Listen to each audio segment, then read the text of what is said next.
Buongiorno cari amici e benvenuti anche oggi nel canale del vostro Marietto Veneziano. Oggi vorrei parlare dei geni, chi sono i geni, chi li ha costruiti e perché ci sono.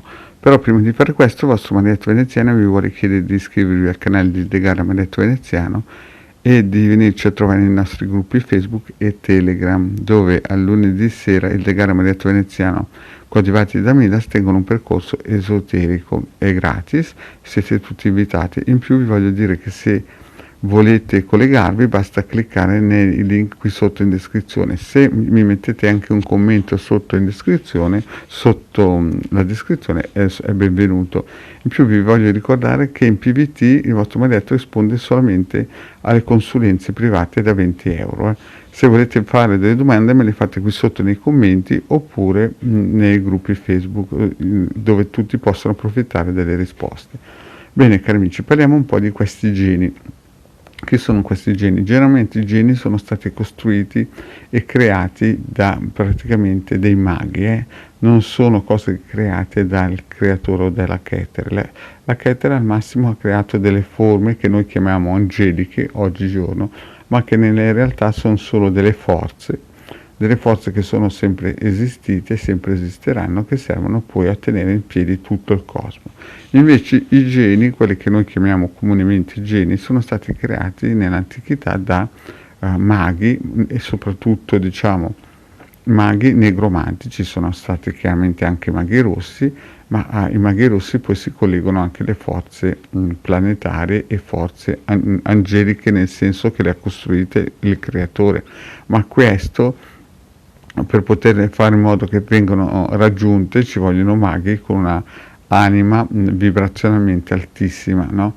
Per questo che c'è un po' di confusione. I geni invece possono chiamarli anche i negromanti, infatti hanno dei risultati performanti proprio perché vivendo in questo mondo che ha delle basse vibrazioni, i geni, molti di questi geni hanno facilità a penetrare. Invece quando si vanno a chiamare delle forze angeliche o geni altissimi, mettiamole giù così, la cosa per loro è molto più difficile, perché visto che ci sono dei piani vibrazionali, per poter scendere su questo piano fanno molta più fatica, perché noi dobbiamo praticamente dargli la possibilità di entrare in questo piano vibrazionale. E quindi è chiaro che come si suol dire, un mago, un esoterista deve essere all'altezza della situazione. E mi spiego meglio, non è che loro scendono, è il mago che sale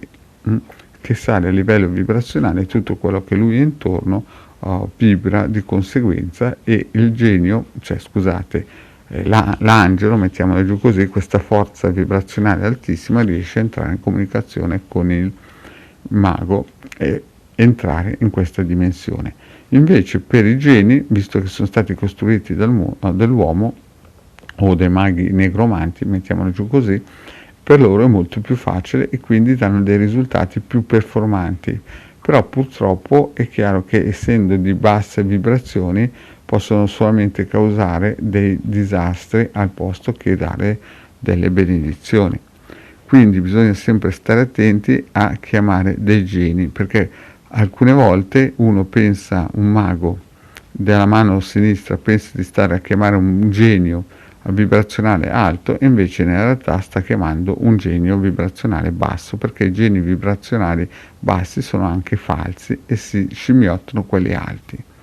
E questo è il problema di base, che molti maghi della mano sinistra pensano di stare lì a chiamare entità, forze angeliche altissime, invece per loro natura non riuscirebbero neanche a scalfirli o a disturbarli. Bene cari amici, detto questo, il vostro Marietto Veneziano vi ringrazia di avermi seguito fino in qui, vi chiede di iscrivervi al canale YouTube di Degara Marietto Veneziano e di venirci a trovare nei nostri gruppi Facebook. E mi raccomando, il PVT del vostro Marietto è solo per consulenze private. Grazie cari amici e alla prossima, ciao!